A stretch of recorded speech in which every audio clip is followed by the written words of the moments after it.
yang lagi hamil dari zina ini boleh apa tidak dinikahi? Ada beberapa pendapat daripada para ulama. Jadi kan kemarin ada yang tanya, wanita yang hamil dari zina itu ada idahnya apa tidak? Idah itu menunggu orang boleh untuk nikah lagi, itulah. Kalau wanita yang dari zina, oh tidak ada idahnya, orang yang hamil di luar nikah. Lah sekarang menikahi perempuan yang hamil dari zina ini boleh apa tidak? Maka saya ambilkan, sebenarnya banyak pendapatnya, cuman saya ringkas menjadi 3 pendapat.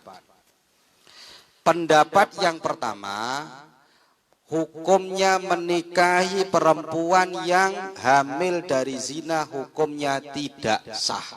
Pendapat yang pertama, hukumnya tidak sah. Menurut siapa? 1, menurut Sayyidina Ali. Nomor 2, menurut Sayyidah Aisyah. Nomor 3, menurut Hasan Al-Basri. Dan beberapa ulama-ulama awal-awal yang lain mengatakan bahwa menikahi perempuan yang hamil pada saat dia itu kondisinya dalam keadaan hamil dari zina, itu hukum menikahinya tidak diperbolehkan. Alasannya kenapa? Karena berdasarkan ayat Al-Quran, yaitu surat An-Nur ayat 3 yang berbunyi Az-zani la yankihu illa zaniyatan au musyrikatan ila akhirih, sampai ayat wa hurrima dzalika 'alal mu'minin. Kalau dilihat dari ayat ini berarti orang yang zina tidak boleh menikahi perempuan kecuali perempuan yang zina.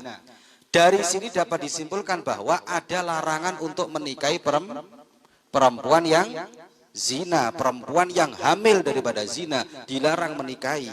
Oleh karena itu, karena larangannya tegas, menurut Sayyidina Ali, Sayyidah Aisyah dan Hasan Al-Basri, menikahi perempuan yang pada saat hamil dari zina hukumnya tidak sah. Wes, dari sini paham? Paham? Pendapat yang pertama hukumnya tidak sah. Pendapat yang kedua, madhab kita. Madhab apa? Syafi'i. Madhab kita, menurut madhab kita, madhab Syafi'i, sah secara mutlak. Boleh secara mutlak, hanya hukumnya makruh saja. Mau yang nikahi itu yang menzinai, mau yang menikahi itu orang lain, tetap hukumnya sah secara mutlak. Hanya hukumnya makruh. Alasannya Imam Syafi'i dan madhab Syafi'i sendiri itu alasannya karena pakai ayat yang berbunyi wa uhilla ma wara'a dzalikum. Jadi gini, ayat ini hubungannya dengan sebelumnya. Ini surat An-Nisa ayat 24. Ayat ini berhubungan dengan sebelumnya. Jadi Allah menjelaskan orang-orang yang nggak boleh dinikahi. Bapak, ibu, paman, bibi, saudara, semua haram untuk dinikahi. Terus kemudian Allah menjelaskan wa uhilla ma wara'a dzalikum, selain yang sudah disebutkan tadi itu boleh untuk dinikahi. Sementara sebelumnya Allah tidak melarang menikahi perempuan yang zina. Oleh karena itu dari madhab Syafi'i mengatakan bahwa menikahi perempuan yang zina hamil itu hukumnya menurut madhab Syafi'i boleh, hanya saja hukumnya makruh. Paham nggak dari sini? Lah terus ayat di atas tadi gimana cara mengarahkan az-zani la yankihu illa zaniyatan au musyrikatan? Bahwasanya katanya kita ada larangan keras menikahi perempuan yang berzina. Maka ayat itu katanya Sa'id bin Musayyab sudah dimansuh. Dimansuh itu dikosot. Hukumnya sudah dikosot dengan apa? Dengan ayat yang populer, yaitu fankihu ma tabalakum minan nisa'i masna wa thulatha wa ruba. Kalau tadi ayatnya dilarang menikahi, sekarang fankihu ma tabalakum, kamu nikahlah pokoknya sesuai perempuan yang kamu anggap cantik. Kemarin Ustaz sudah saya terangkan kenapa kok perempuan itu pakainya ma. Padahal kalau manusia itu harusnya pakainya man. Perempuan kok pakainya emak. Karena perempuan tuh jarang yang bisa mikir dengan akalnya, rata-rata dengan perasaannya. Pokokan mun konjo tapi saja. Itu perempuan. Kalau laki-laki rodok sehat, pakai otak. 2 tambah 2, laki-laki berapa? 4. Perempuan bisa 5, bisa 7. Ya, makanya perempuan fangkihu ma balakum minan nisa'i masna. Masna, Al-Qur'annya nyuruhnya masna 2. Kalau enggak 2 3. Kalau enggak 3 4. Harusnya gitu. Lah kiai kudune ngono rek. Iki penting ini. Ya. Nek durung kawin ya ojo macam-macam, 1 aja. Dengakin ya. Yes, dari sini dapat disimpulkan bahwa dari madhab Syafi'i mengatakan boleh karena Al-Quran tidak melarang menikahi perempuan yang hamil daripada zina. Yes, ayat tadi diarahkan dimansuh kata Sayyid Al-Musayyab dengan ayat fankihu ma tabalakum minan nisa'i masna wa thulatha wa ruba. Yang ketiga, pendapat yang ketiga. Berarti pendapatnya saya ambil 3. Pendapat yang ketiga, perempuan yang hamil dari zina dalam kondisi hamil boleh nggak dinikahi? Boleh dengan 2 syarat. Menurut siapa? Menurut 1 Sufyan Ats-Tsauri. Nomor 2 Rabi'ah Al-Adawiyah. Jadi menurut Sufyan Ats-Tsauri, Rabi'ah Al-Adawiyah dan Imam Malik.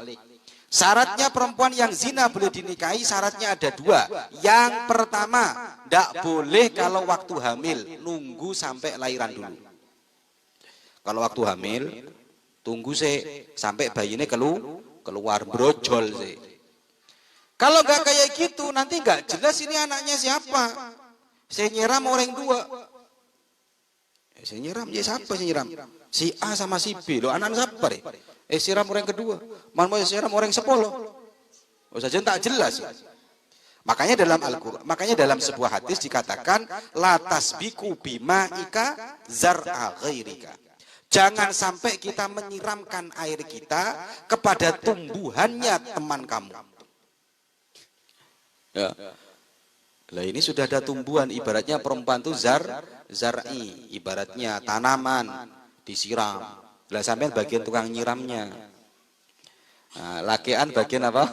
Nyiram. Perempuannya padinya, sawahnya. Makanya padi bisa bagus tuh kalau disiram, dipupuk. Kalau ada apa rumput-rumputnya dicabuti rumputnya. Lah bersihkan, maksudnya kotoran-kotoran tuh dibersihkan. Lah kamu pikirannya kemana-mana. Ya. Lah ya, sekarang kamu coba ada padi, terus banyak rumputnya, sehat padinya.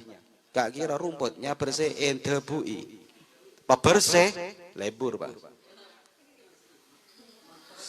Itu. Yang ketiga ini boleh nggak? Boleh dengan syarat 1, syarat yang pertama harus sudah melahirkan. Karena kalau tidak melahirkan akan menabrak sebuah hadis yang berbunyi la tasbiku bima ika zar'a ghairika. Larangan keras kita memberikan sperma kita kepada benih atau kepada rahim yang sudah diberi sperma oleh orang lain. Maka akan campur, hukumnya haram. Boleh dinikahi? Boleh. Tapi setelah hamil dulu. Setelah apa? Lahiran dulu. Belum cukup syaratnya, belum, karena dia melakukan dosa besar. Dosa besar apa enggak dosa besar zina ini? Besar dong. Megang perempuan itu loh haram, apa sampai nyuno. Sampai kayak ngono ya, tambah nemen haram. Bahkan dalam kisahnya para ulama mengatakan besok di akhirat itu di surga baunya di surga, di neraka itu besok akan ada bau yang baunya anyir, baunya tidak sedap, baunya jijik. Ternyata bau itu setelah dicari keluar dari kemaluan seorang laki-laki dan perempuan yang berzina. Jadi besok di akhirat itu akan ada parfum, ya parfum tapi baunya yang luar biasa, baunya jijiknya di neraka. Orang semua tutup saking nggak kuat baunya. Ternyata bau itu keluar dari kemaluannya laki-laki maupun perempuan yang pernah berzina. Kalau sudah berzina dosanya sebesar itu, maka bagaimana caranya boleh menikah lagi? Ada, yaitu apa? Harus sudah taubat. Ono noksen, tahu noksen? Lah noksen dia nggak tobat, tetap noksen, akhirnya dua anak, setelah punya anak, anaknya lahir, dia tetap pekerjaannya tetap WTS, nggak boleh dinikahi. Berarti dia nggak taubat. Harus taubat dulu. Kalau dia sudah taubat sama Allah, berarti at-taib minadz-dzambi kama la dzambala. Orang yang bertaubat daripada dosa, dia sudah tidak seperti orang yang mempunyai dosa. Artinya dosanya sudah hilang. Kalau sudah dosanya sudah hilang, maka dia sudah seperti tidak punya dosa. Karena dia sudah tidak punya dosa, maka hendaklah boleh untuk dinikahi.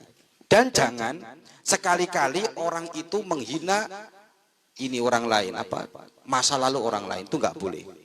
Saya ditanya sama santri, ada santri saya yang dulu mau di Tanjung itu telepon tadi ini, Gus Dewa saya ini mau nikah, cuman dia itu ibunya begini, anaknya dulu begini. Saya sampaikan sama saya, tapi anaknya baik, anaknya ibadahnya baik. Saya sampaikan, kamu mantep enggak? Ya mantep. Kalau kamu mantep, ndak usah diungkit-ungkit masa lalunya. Apalagi sampai dikocak, sampai disampaikan, sampai dibuat untuk menghina. Man ayyara akhahu bidzambin lam yamut hatta ya'malah. Orang tidak akan meninggal sebelum dia melakukan apa yang dikocakkan dia, apa yang disampaikan, apa yang dicacikan dia. Maka hati-hati, walaupun perbuatan dosa. Oleh karena itu berarti menikahi perempuan yang hamil dari zina berarti ada berapa? 3. Nomor 1 tidak sah menurut Sayyidina Ali, Aisyah dan Hasan Al-Basri. Nomor 2 hukumnya sah secara mutlak menurut madhab Syafi'i, hanya saja hukumnya makruh. Nomor 3 hukumnya boleh tapi dengan 2 syarat. Syarat yang pertama harus melahirkan dulu, syarat yang ketiga harus sudah bertaubat. Sudah, sekarang kita pakainya madhab Syafi'i. Sekarang kalau madhab Syafi'i boleh nggak? Boleh nggak? Boleh. Baik yang menikahi, yang menzinai maupun orang lain. Boleh. Seumpama, ya naudzubillah, si Edi menikahi ini perempuan yang lagi sudah hamil, sudah cinta, lope sudah nggak bisa dipisahkan. Lah, cuman akhirnya orang ini ternyata zina. Ya apa hukumnya anaknya?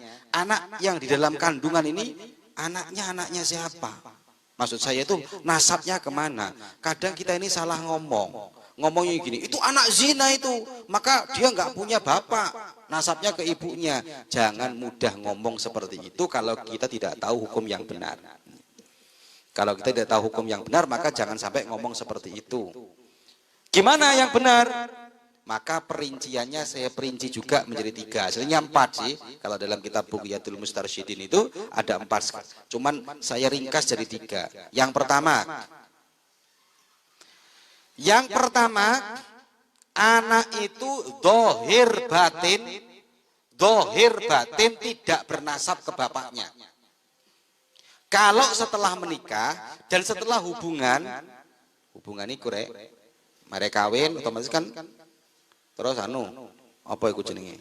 Atokar. Perang Badar. Ya. Setelah perang dicek. Oh, setelah perang dihitung.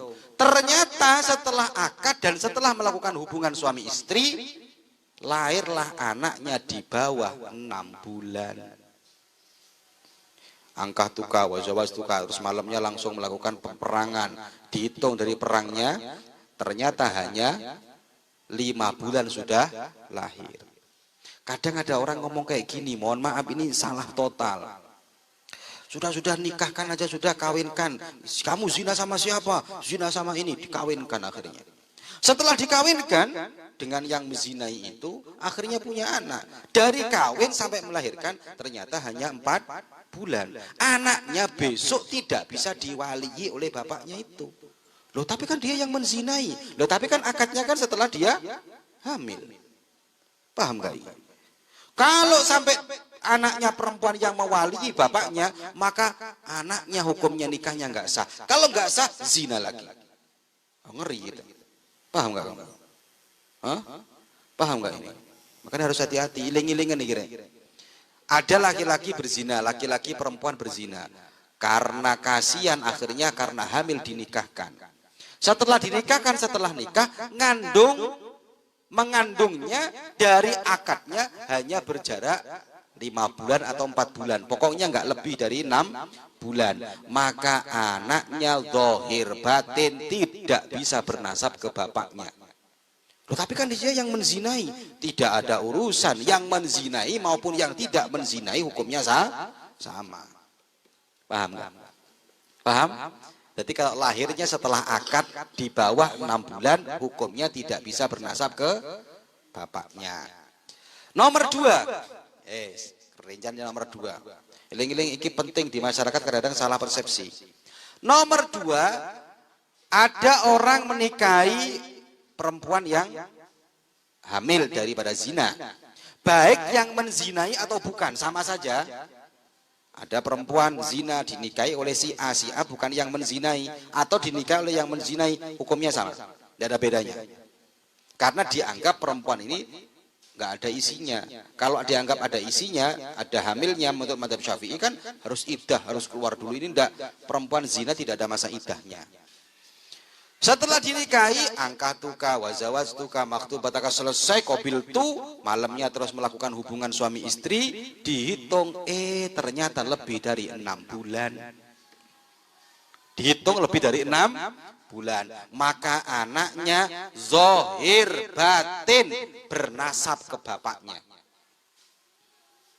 Besok kalau nikah, walinya juga bapaknya yang menikahi itu. Dan kalau bapaknya meninggal, dia wajib dapat hak waris. Loh, tapi kan dia sudah hamil. Loh iya, tapi kan yang nyiram kedua kan kamu. Itulah. Nah, oleh karena itu, maka wajib mengakui bahwa yang namanya orang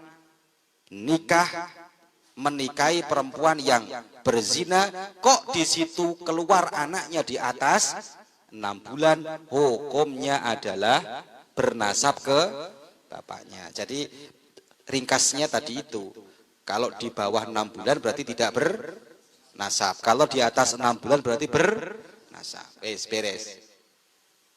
Ada yang hanya zahir saja nasabnya, tapi secara batin dia bukan nasabnya. Wajib dikatakan ini bukan anak saya. Dimula anak namanya. Ini bukan anak saya. Tapi secara zahiron dia anaknya. Besok kalau mati tetap dapat ahli waris. Tetap dapat warisan. Siapakah itu? Yaitu orang yang menikah setelah zina dinikahkan dengan si A. Sama si A karena mungkin pegel, gak disentuh sama sekali. Tapi kok ya ada kayak gini ya, dikunci di kamar tapi nggak diapa-apain. Ada ceritanya kucing sakit gigi tinggal. Ya, ada orang perempuan laki-laki, perempuannya hamil dari zina, terus dinikahkan. Setelah dinikahkan dimasukkan kamar sampai berhari-hari tidak diapa-apakan. Edina, yocol, sampai lahir. Loh, sampai lahir gak diapa-apakan. Terus dia keluar anaknya. Dari menikah ada nggak 6 bulan? Ada. Dari qabil tu nikah wa tazwijaha 7 bulan. Tapi setelah menikah nggak diapa-apakan. Terus anaknya sopo? Kalau nggak diapa-apakan punya anak. Ya, mana ada? Habis nikah, qabil tu nikah terus ngandung. Loh, kok bisa ngandung, Rek? Oh, sakti, gak diapa-apakan sama saya, ngandung TB ya. Tak beres ya. Ya, mana ada orang habis nikah gak diapa-apakan terus keluar anak, itu loh anaknya sopo, ngono lho maksudnya iki. Tapi dia akadnya setelah akad, orang taunya secara zahir, setelah akad dihitung ada 7 bulan. Maka hukumnya bagaimana? Secara zahir anaknya, tapi secara batin bukan anaknya, karena urusan hubungan suami istri privasi, nggak boleh kan orang hubungan suami istri di tengah jalan, boleh nggak? Ngampar lama, neng tengah embung, terus hubungan boleh nggak? Terus dia alasannya mohon maaf, walaupun bagaimanapun tidak masalah hubungan seperti itu. Kenapa? Karena ini istri saya. Loh iya istri sampeyan, tapi yo sak enggon-enggon. Privasi. Paham nggak? Mencium, ada kan artis, mohon maaf ya, artis mencium istrinya di depan umum terus difoto, boleh nggak? Nggak boleh, walaupun istrinya sendiri, menyebabkan Fitnah nester sing abes. Gitu loh. Lo miliknya sendiri, ya tetap gak boleh gitu loh. Ya ada mautorotnya. Oleh karena itu pendapat yang perincian yang ketiga ini, secara dohir, secara akad dia sudah 7 bulan, tapi secara batin gak diapa-apakan, maka itu secara dohir anaknya dia warisan besok dapat, tapi secara batin wajib dinafikan, wajib dikatakan bahwa itu bukan anaknya dia. Oleh karena itu ini tata cara para ulama memahami nasab. Ini tertera dalam kitab Bughyatul Mustarsyidin karangan Said Abdurrahman dari Yaman, Ba'alawi Said. Nah, ini kita cara memahaminya dengan baik, bagaimana menikahi perempuan yang hasil daripada zina, perempuan yang hasil daripada zina. Makanya kita berdoa sama Allah, ya Allah, kita jauhkanlah dari satu perbuatan jelek ini. Naudzubillah min dzalik, jauhkan dari perbuatan zina. Ada amalan, tulis. Ini tak kasih amalan. Tulisan gimana agar caranya besok kalau punya anak tidak terjadi zina. Makanya para ulama ngasih tahu, ya ini iling rek, amalan ini kira. Ya apa amalannya? Kalau pengen anaknya besok lepas daripada zina, maka kalau pas lahir kuping kanan diadani, kuping kiri dikomati. Jangan besar-besar adanya ya, kelenger bayinya. Apalagi pas pakai toa. Ya kelenger bayinya. Allahu Akbar, Allahu Akbar, Allahu Akbar, Allahu Akbar. Tanyakan dulu sampean ke bapaknya, Pak, aku lambok diadani apa enggak, Pak? Ya, sekarang kalau enggak diadani kodok bapak, suruh neguk kupingnya, suruh adzan yang kupingnya sampean. Ya. Kuping kanan diadani, kuping kiri kikomati. Habis itu dibacakan balik lagi ke kuping kanan, bacakan inna anzalnahu fi lailatul qadar. Maka jaminan anak yang lahir itu besok akan dijauhkan dari perbuatan zina. Iling-iling ini amalan ini tulisan, besok kamu kalau punya anak nggak bingung. Punya anak sampean yang besar-besar yang sudah kuliah ini, ya, yang sudah usto ini lahir anaknya nggak bingung. Aku mau maca apa ya? Aku bingung ya. Santri kok bingung. Anaknya lahir seret langsung teguk. Allahu Akbar, Allahu Akbar. Yang kanan, yang kiri, Allahu Akbar, Allahu Akbar. Balik lagi ke kanan, bacakan inna anzalna. Jaminan anak yang dibacakan inna anzalna di kuping kanannya setelah adzan dan iqamah, maka dia akan dijauhkan dari musibah zina. Semoga kita dijauhkan oleh Allah dari dosa ini. Amin. Allahumma amin. Al-Fatihah.